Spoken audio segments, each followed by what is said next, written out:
Hello guys, it's Kieran High once again. Sorry about my hair. Little update. Since last time, can't remember what happened last time. I know I did a vlog, but I can't remember what it was about. I think it was about me and my friend, maybe.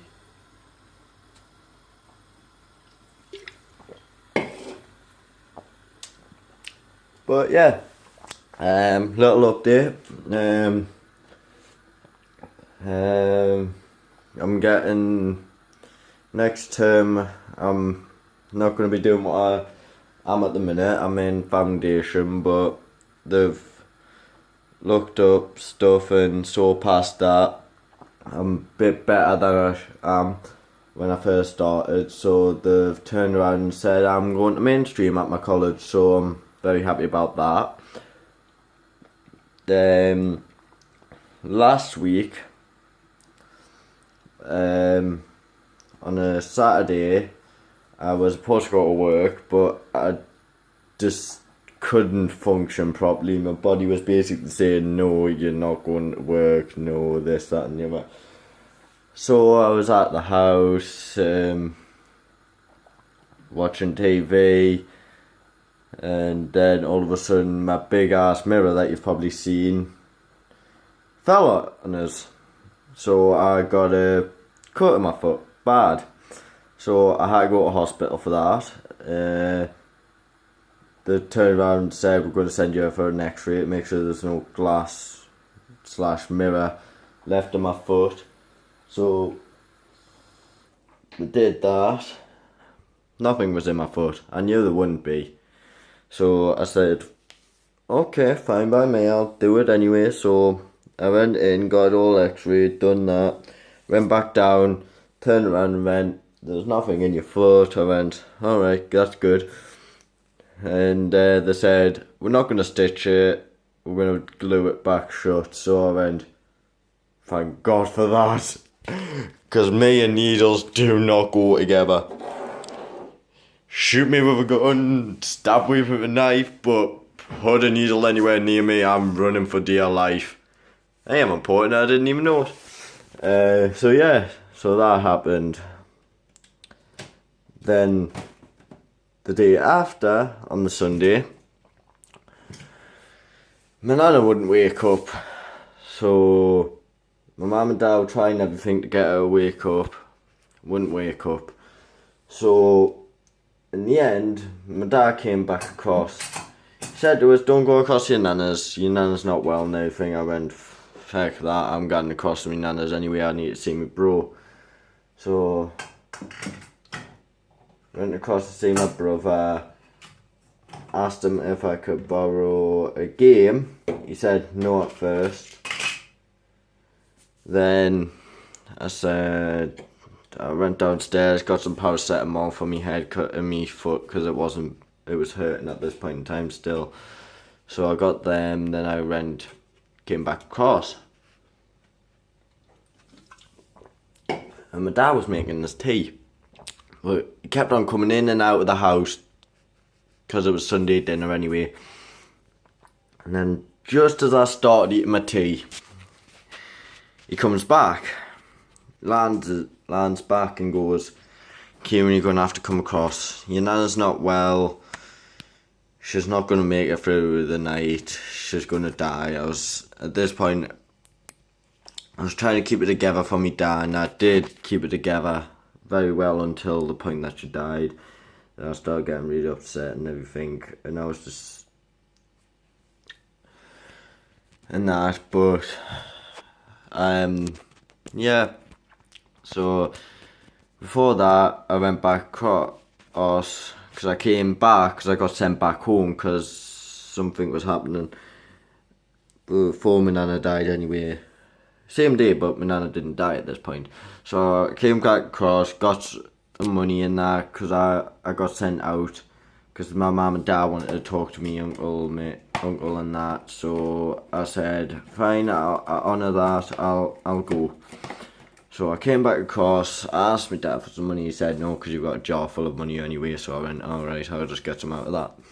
So I got my money out of my jar and I went down to the shop. and for some white chocolate, because I was making some Rice Krispie cake kind of things. Still got one in the fridge actually to eat.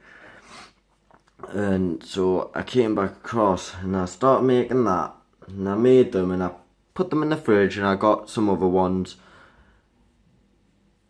And yeah, so I came back across. Sorry, I'm just looking now for my parents. And I went back across, and as soon as I got to the gate, I knew something was up, because everyone was outside in tears and everything. And I can remember just standing there, looking and thinking, okay, what's happened now? Something's happened.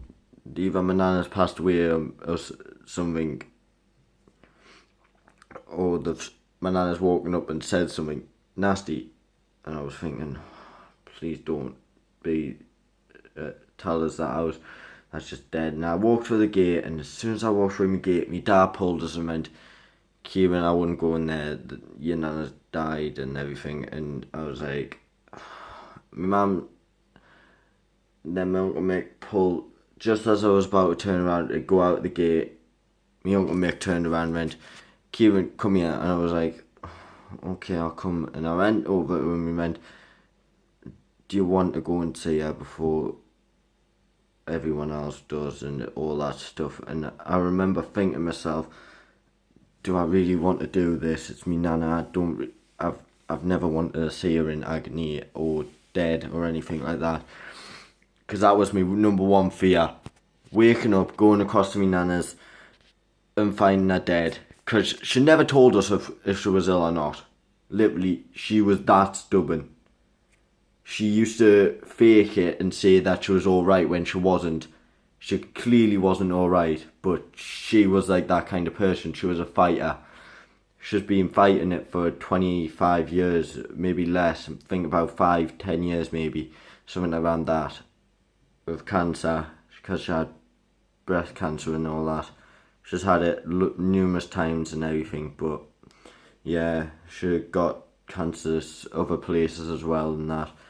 And it basically made her, and then as soon as that started happening, she got bad legs. Her legs would constantly swell up with fluid and everything. And every time the doctor said something to her, keep her legs up, she wouldn't. You would walk in the house, you would tell her to put her legs up, you would walk out the house for a tab or something, 5 seconds later you'd come back in and she would have her legs back down. No matter what, her legs would be down. The only time she had her legs up was in bed. Anyway, so yeah. Even in hospital though, she had to have her legs up, and she did. And as soon as she came out of hospital, you could tell that her legs had de-swollen, all the fluid had gone away. And she said, I'm getting one of them beds in, the proper beds from the hospitals and that. So we got one of them, and she had it for 2 months. It was 2 months after she came out of hospital first time for a water infection and that. And anyway, so yeah, so basically my nana's gone, but that was my number one fear, just waking up one day, going across, or waking up, because I used to sleep over there on a night. If my brother wasn't there at his girlfriend, he doesn't have a one now, so he's always there now. We're trying to get him across here and live across here again, but he's not having any of it.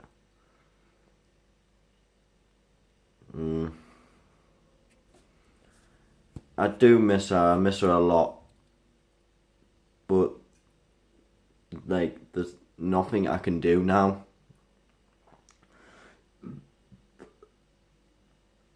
What can I do? She was my nana. At the end of the day, I'm obviously going to be heartbroken and everything. I just wish I could see her one more time alive, but you can't. Once you've lost that person, that's it, you've lost them. But anyway, my Uncle Mick said, yeah, you can go in, and my mum and dad were trying to stop us and my mum said, "Are you sure you want to go in?" And I went, "Uh-huh." And my Uncle Mick turned around and went, "He wants to see her before." Sorry about that, I've got some dirt on my screen, on my lens a bit. But, yeah, my Uncle Mick went, "Yeah, he does, he wants to go and see her and that before, and everything." Anyway, I was supposed to go back over, back over home, but I said, me Uncle Mick and that, no one wanted us to leave. They just said, "Okay, you can stay," and I just stayed there anyway. I didn't, because I have a background of trying self-harming, you see, so I think they knew instantly, if we let him go, what's he going to do? Because I've done it before. I've self-harmed a lot before. I've actually near enough gotten to the point that I've killed myself. If it wasn't for my good friend Aaron and his friend Faith, I probably wouldn't be around right now. I would probably be in the same place as my nana. And I wouldn't have had all these good memories of my childhood and everything. Well, I don't have a good childhood anyway. Well, I do, but like I don't have my memories anymore. Because when I was really young, I got hit by a van. That hurt. But yeah. I can remember some stuff of what happened of the accident. I know it was a kid I was with. I thought he was my friend, and then he let us get hit by this car and everything. But yeah. And I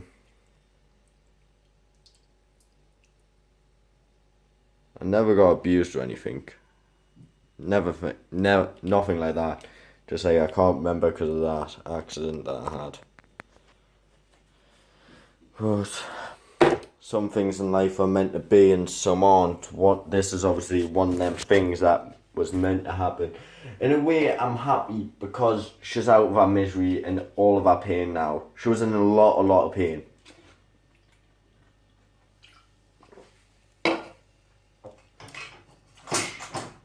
We all knew she was, but she wouldn't tell us.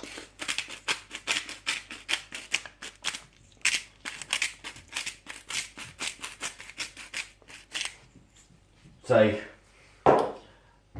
everything else. She never used to take her tablets. I got to take them. Mainly because I just rammed them down her throat. Well, not rammed them, I just gave her them and she just took them.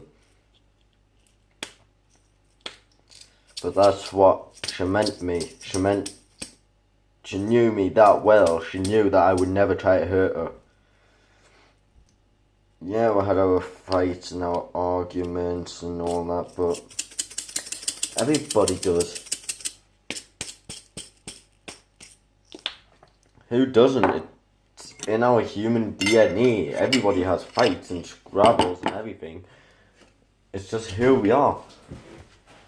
Remember, smile more.